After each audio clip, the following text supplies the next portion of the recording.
사도직분을 위한 부차적인 일들 이런 거를 다 가지고 있었어.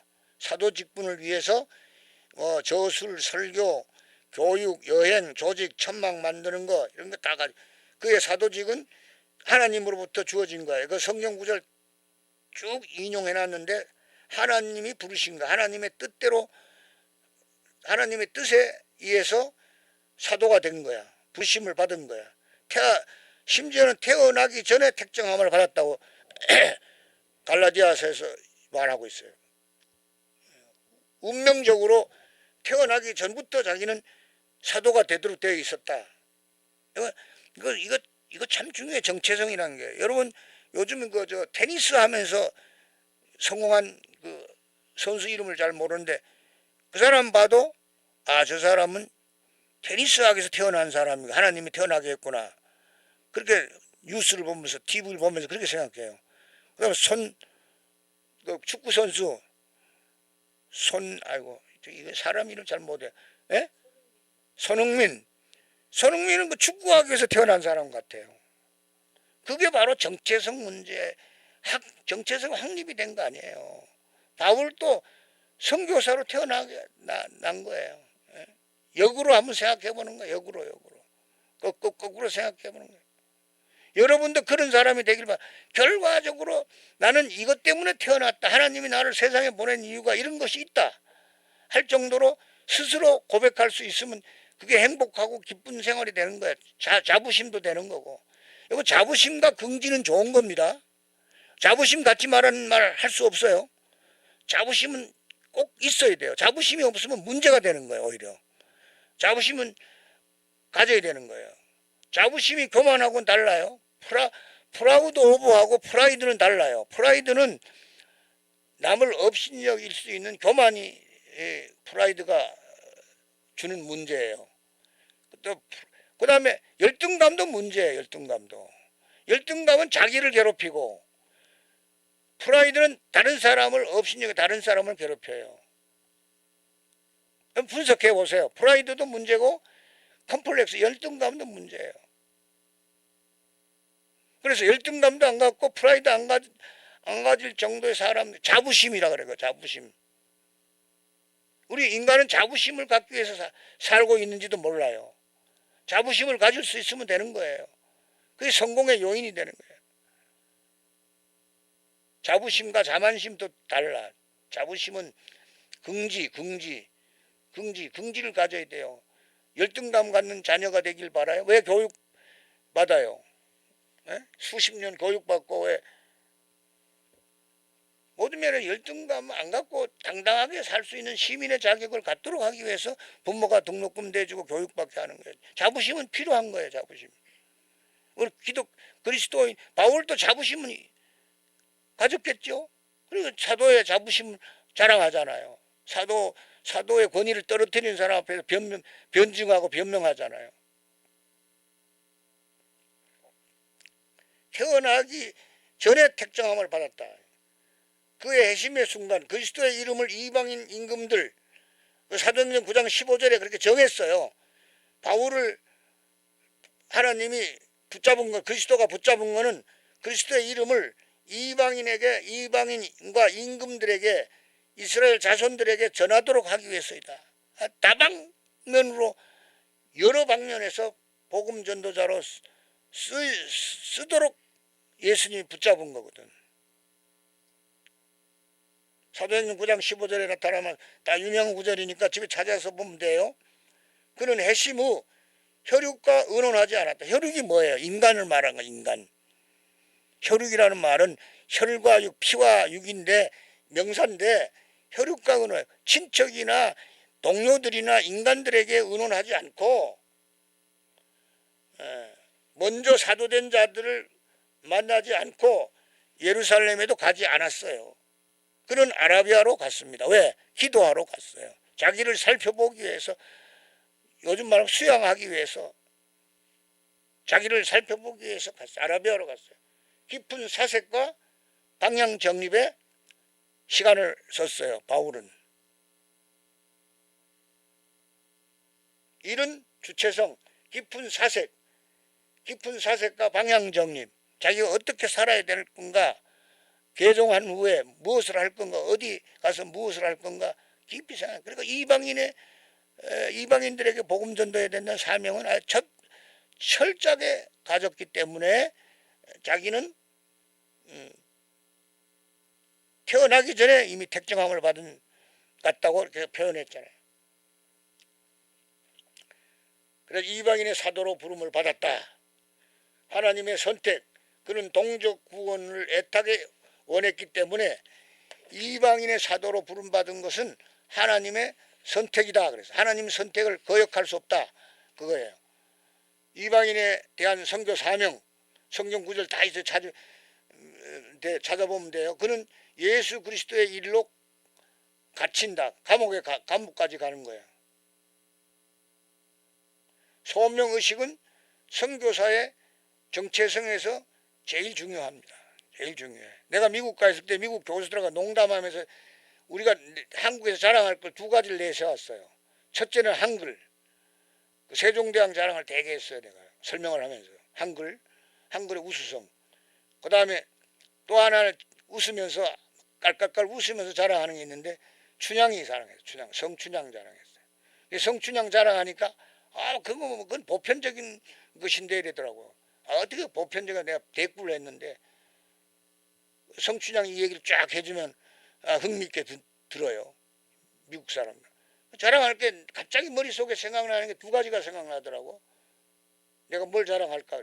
한글하고 농담 시간에 자유롭게 사귀는 시간에 할 말인데 한글 얘기하고 성춘향 이 얘기를 자주 했어요. 자랑할 게 있다고 사람이.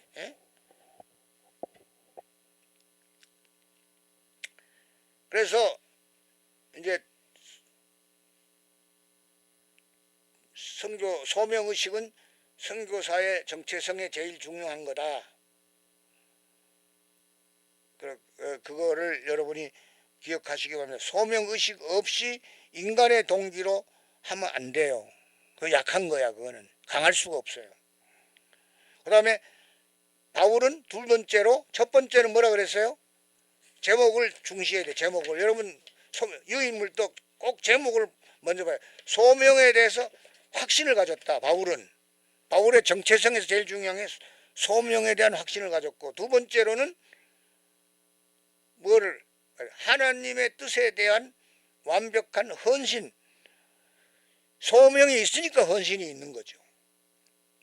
그래서 예수님, 내가 하나님의 뜻을 행하려 왔나이다. 히브리서 10장 7절에서 말씀했거든요.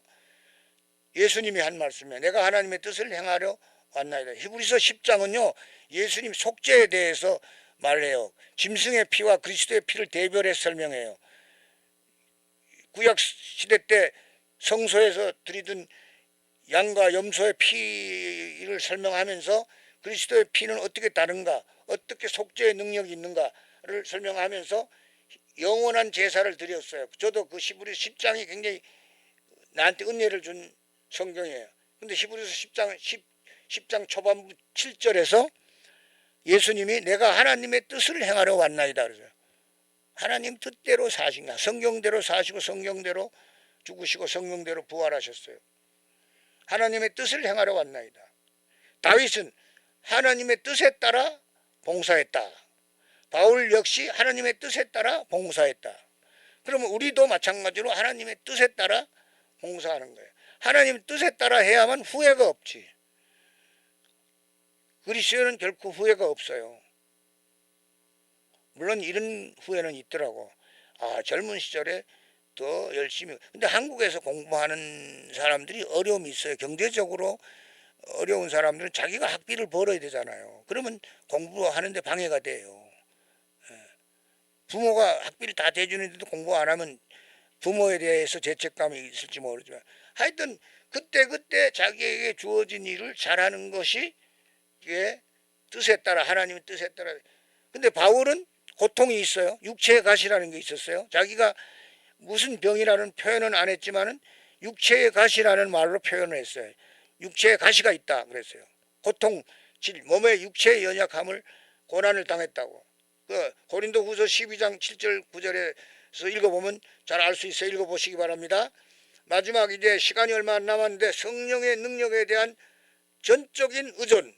바울의 성공의 요인이 소명에 대한 확신. 바울의 사역의 성공의 요인이 첫째가 소명에 대한 확신이고 소명의식.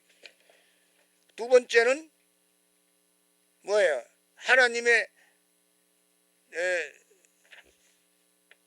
뜻에 대한 헌신. 하나님의 뜻을 잘 알고 헌신한 게 두 번째 성공 요인이고, 세 번째 성공 요인은 성령의 능력에 대해서 전적으로 의존했어. 여러분, 그리스도인은 성령의 능력을 의존해야 돼요. 자기 지혜나 자기 지식이나 자기 능력 그거 의지하는 게 아니에요. 자기 깨에 넘어져요. 그러니까 그리스도인에게는 노예 의지가, 성령의 노예 의지밖에 없다. 내가 지난번에 얘기했잖아요. 성령이 시키는 대로 사는 거다. 성령이 가라 하면 가고 성령이 시키는 대로 성령의 인도를 따라 사는 거. 그 성령의 인도를 바로 따르기 위해서 우리는 기도를 하는 거야. 기도를 왜 해요? 성령의 인도를 알기 위해서. 성령의 인도를 알고 성령의 인도를 따라 살기 위해서 기도하는 거예요. 그래서 성령의 능력에 대한 전적인 헌신을 했어요. 바울이요. 바울의 성공 요인 다시 요약합니다. 정체성 위기에 빠지지 않는 사람인데 소명에 대해서 확신이 있었고, 그 다음에 하나님 뜻을 잘 알고 헌신했고, 하나님의 뜻을 행하러 왔나이다. 예수님도 그랬고 하나님 뜻을 따라 봉사했고, 그 다음에 세 번째로 다음 시간이 없네. 방학으로 들어가네요. 성령의 능력에 대한 전적인 의존을 했습니다. 바울은 성령의 능력을 의존했어요. 우리도 마찬가지입니다. 성령의 능력에 의존해야 돼요. 그래서 우리가 공부하는 이유는 이게 거울이야. 거울. 다 거울이야. 예수 그리스도도 거울이고 바울도 거울이고 앞서간 훌륭한 선배들 다 거울이에요. 자기를 비춰보는 거울. 자기를 알기 위해서 배우는 거야. 이 선교 신학도 내 자신이 어느 정도의 그리스도인의 위치에 있는가를 확인해 주는 거예요. 선교 신학 또 여러분 고민하지 마세요. 안다고 아는 걸 다 그대로 실천하고 살 수는 없어요. 그건 특별한 사람들 외에는 그런 사람 없어요. 다 아는 것이 실천하기 전에 필요해서 알려고 공부하는 거지, 공부한 대로 그대로 살아야 된다. 그렇게 또 막 우기고 또 그렇게 살지 못한다고 자기를 괴롭히는 그런 사람들도 있는데 그러지 마시고 행복하게 사시길 바랍니다. 우리 그리스도인은 행복한 게 목적이에요. 오늘 강의를 이것으로 마치고 방학에 잘 쉬시기를 바랍니다. 감사합니다.